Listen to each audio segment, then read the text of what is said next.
Hello students. तो हमने ज्ञान सागर का 9वां पाठ जब भोला राम ने पंप लगाया, हमने पूरा पाठ पढ़ लिया। आशा है आपको अच्छे से समझ आया होगा। तो आइए आज पाठ में से हम जो प्रश्न हैं उनको साझा करें। तो पहला प्रश्न है, देखिए, भोला राम पहला प्रश्न है, भोला राम पंप क्यों और कैसे लगवाना चाहता था?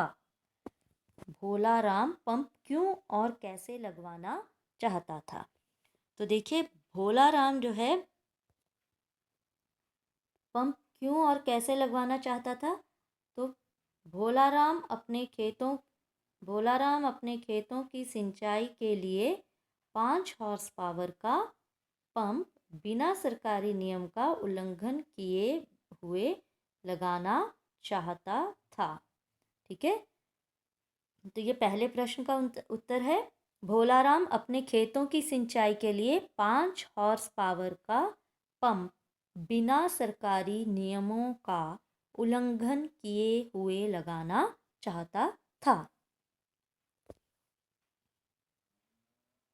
दूसरा प्रश्न, बिजली साहब ने दरख्वास्त की हर तह को धीरे से क्यों खोला? तो देखो, बिजली साहब ने क्यों खोला था? ताकि कुछ पैसे हो तो गिर ना जाए।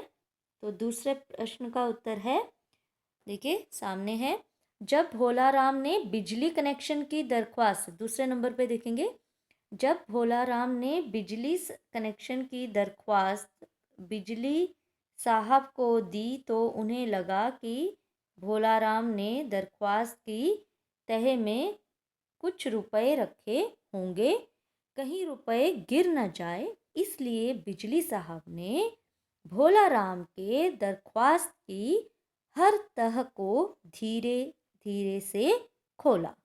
ठीक है, ये दूसरा प्रश्न भी हो गया हमारा।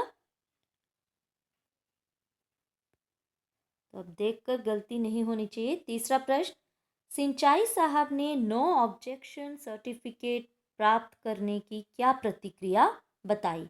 अब ये सिंचाई साहब ने नो ऑब्जेक्शन सर्टिफिकेट लेने गया था, तो उसको प्राप्त करने की क्या प्रक्रिया बताई थी, क्या बताया था, कहाँ जाना पड़ेगा आपको? तो देखिए, तीसरा प्रश्न,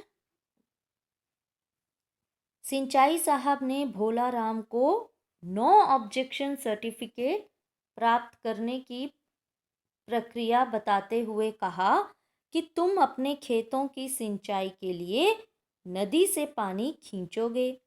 नदी से पानी खींचने के लिए सबसे पहले नदी जिसकी है उससे यह लिखवा कर लाओ कि उसे नदी से पानी खींचे जाने पर कोई भी आपत्ति नहीं है, तब तुम्हारी अर्जी पर विचार किया जाएगा। ठीक है, तो ये है तीसरे प्रश्न का उत्तर। आइए अब चौथा प्रश्न देखें। महान राष्ट्रीय परंपरा किसे कहा गया है और भोला राम ने इसका उल्लंघन क्यों किया? तो महान राष्ट्रीय परंपरा, तो देखिए चौथा प्रश्न का उत्तर, महान राष्ट्रीय परंपरा बिना अनुमति के काम करने को कहा गया है। भोला राम ने इसका उल्लंघन किया क्योंकि वह एक ईमानदार व्यक्ति था और उसे सरकारी नियम कानूनों पर पूरा पूरा भरोसा था। और पांचवा प्रश्न है, पाठ के माध्यम से लेखक ने किस सच्चाई को उजागर किया? तो देखिए पांचवें प्रश्न का उत्तर, इस पाठ के माध्यम से लेखक ने वर्तमान समाज के सरकारी तंत्र के लगभग सभी विभागों में फैले भ्रष्टाचार, घूसखोरी और अधिकारियों द्वारा काम में ढिलाई होना जैसे समाज विरोधी गतिविधियों का जीवंत रूप प्रस्तुत किया है, जिससे समाज के, आगे भी इसका उत्तर है, जिससे समाज के गरीब वर्ग के लोगों को काफ़ी दिक्कतें आती हैं। ठीक है, तो ये है। तो आज केवल आप प्रश्न उत्तर क्योंकि आज हमने ये डिस्कस किए हैं, तो आपने प्रश्न उत्तर अपनी नोटबुक में करने हैं बड़े ध्यान से, बिना स्पेलिंग मिस्टेक किए, कोई गलती ना हो। आपको उत्तर भी सामने स्क्रीन पर दे दिए गए हैं, तो कृपया सुंदर हैंडराइटिंग में neat and clean work without any spelling mistake do it in your notebook. Okay, see the question number 1। Question number 1 का आंसर देखेंगे और 2 का, ठीक है। धीरे धीरे मैं स्क्रीन ऊपर करती हूँ ताकि आप रोक कर इसको आराम से काम कर सके बिना किसी मुश्किल के, ठीक है ना, क्योंकि यहाँ कोई सरकारी नियम नहीं लागू हो रहा है आपके ऊपर। सुंदर तरीके से काम कीजिएगा, ठीक है। देखिए पहला और दूसरा उत्तर, ठीक है। अब तीसरा और चौथा उत्तर, ठीक है। तीसरा और चौथा आ गया पूरा पूरा।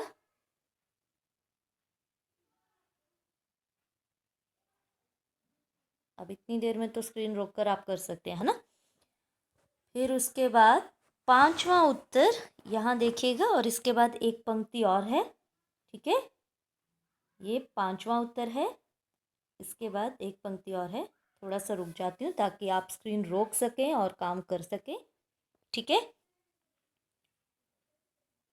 अब पांचवें की एक जो पंक्ति है जिससे समाज के यहाँ आएगा, ये पंक्ति एक, ठीक है। गरीब वर्ग के लोगों को काफ़ी दिक्कतें आती हैं, यहाँ तक। ये पांचवें प्रश्न का उत्तर यहाँ पूरा हो रहा है, ठीक है। चलिए अब तो रोक कर आप कर सकते हैं। अब आपने क्या करना है, ये काम तो आपने करना ही करना है, ये प्रश्न उत्तर तो आपने करने हैं। साथ ही साथ ये प्रश्न 6 भी जरा सोच के रखिएगा कि ये कथन किसने कहे और क्यों कहे, ठीक है। ताकि जब मैं कल उत्तर आपको इसके बताऊं तो आपके उत्तर से मैच कर रहे हो, तो फिर इसका मतलब आप अच्छे से पढ़ रहे हैं, ठीक है। तो ध्यान दीजिएगा, इसको आप सोच के रखेंगे, ठीक है, किसने कहा था, क्यों कहा था। तो चलिए ये आपका काम है, आज क्वेश्चन आंसर्स कीजिए। अब अपना कॉपी उठाइए, पेन उठाइए और काम करना शुरू कीजिए, ठीक है।